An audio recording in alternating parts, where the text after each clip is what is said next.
જે તમે કામ કરી રહ્યા શાની કામ કરી ચાલુ છે શું થયું? આજે જે નડિયાદની અંદરથી પસાર થતો દાંડી માર્ગ, આ દાંડી માર્ગ ઉપર જે ખાડા પડ્યા છે અને અમુક જગ્યાએ રોડનું ધોવાણ થયું. આખો રોડ ધોવાયો નથી, પણ અમુક જગ્યાએ રોડની સરફેસ નીકળી ગઈ. તો એવી જગ્યાએ આ રોડનું સમારકામ કરવાનું શરૂ થયું છે. દાંડીમાં સ્ટાફની અછત છે. સ્ટાફની અછતના કારણે આપણે આ કામ અત્યારે આરએનબી પાસે કરાવીએ છીએ. તમે જોયું હશે કે જે મોટા ખાડા છે એ અત્યારે એ ડામરનો છંટકાવ કરી ઉપર ગ્રીટ નાખી અને એની ઉપર માલ નાખી અને એ પૂરી રહ્યા છે.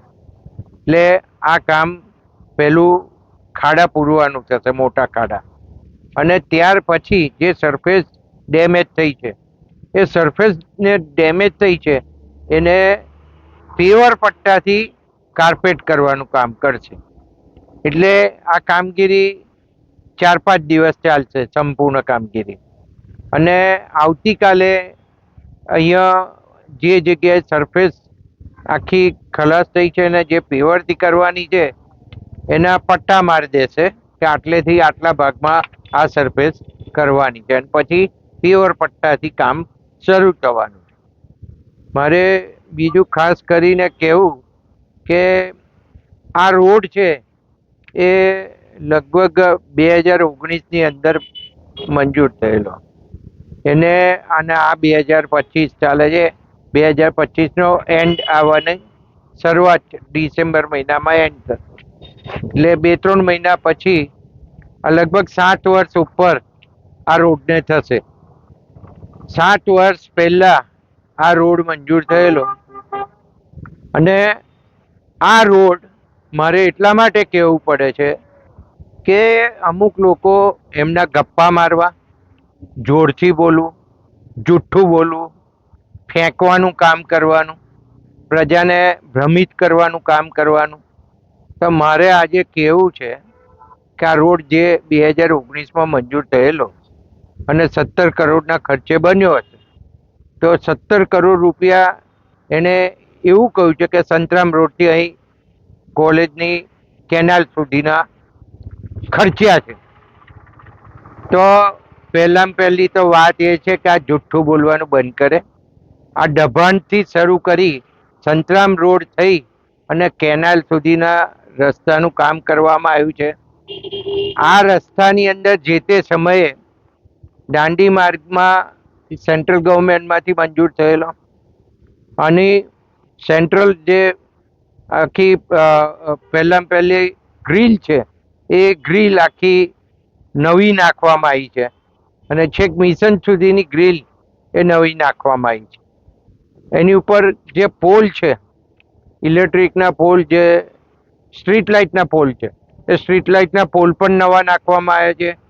સાઈડોમાં ફૂટપાથ છે એ ફૂટપાથ પણ નવી બનાવવામાં આવી છે અને અમુક જગ્યાએ સ્લેબ ડ્રેન લેવામાં આવી છે. તો 40% જેવું કામ સ્લેબ ડ્રેન ને બીજું બધું છે ફૂટપાથનું ને એનું, અને બાકીનું રોડ કાર્પેટિંગ, એમાં જુદા જુદા લેયર આવે એ જુદા જુદા લેયરથી આ રોડ બન્યો હતો. તો એનું કામ છે અને રોડ ફર્નિચરનું કામ છે. તો આ તમામ કામ છે ને એ પહેલા કોંગ્રેસના સમયમાં એ કાગળ ઉપર રોડ બનતા હતા. ભાઈ નરેન્દ્ર મોદી સાહેબના રાજમાં એ બધી સિસ્ટમો જ્યારથી અહીં આવ્યા ત્યારથી બંધ થઈ ગઈ છે અને આ રોડની સંપૂર્ણ ચકાસણી થાય ત્યાર પછી જ પેમેન્ટો થતા હોય છે. અને રોડ તૂટવો આટલા વર્ષ થાય તો તૂટવો એ સ્વાભાવિક વસ્તુ છે.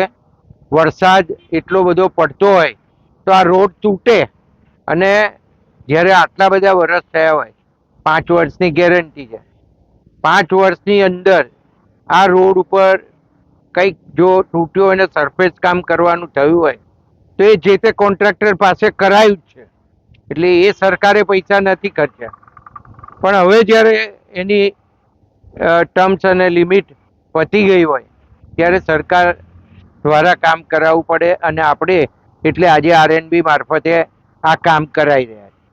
બીજું મને કહેતા આનંદ થાય છે કે ભાઈ આ રોડ છે એ મેં મારે કંઈ કાગળો બતાવવાની જરૂર નહીં, પણ છતાંય મેં પબ્લિશ કર્યો છે કાગળ. અને હંમેશા હું જ્યારે કામ મંજૂર થાય ત્યાર પછી જ કંઈક પોસ્ટ મૂકતો હોઉં છું. પણ આ વખતે મેં મુખ્યમંત્રીશ્રીને જે 1 મહિના પહેલાં કાગળ લખ્યો છે એ પણ મેં બતાવ્યો છે. અને દેવસિંહભાઈ જે અહીંના મેમ્બર ઓફ પાર્લામેન્ટ છે એમણે પણ આ જોબ નંબર માટે પ્રયત્નો શરૂ કરી દીધા છે.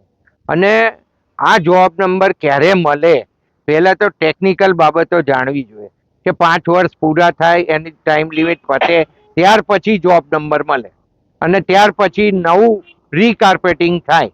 તો હવે એના માટે એપ્લાય એમને કરી દીધું છે અને દેવસિંહે ખાતરી આપી છે કે હું આ જોબ નંબર લઈ આવીશ. અને એ તો લઈ આવશે જ. અમારી સરકાર છે, અમારે કામ કરવાનું.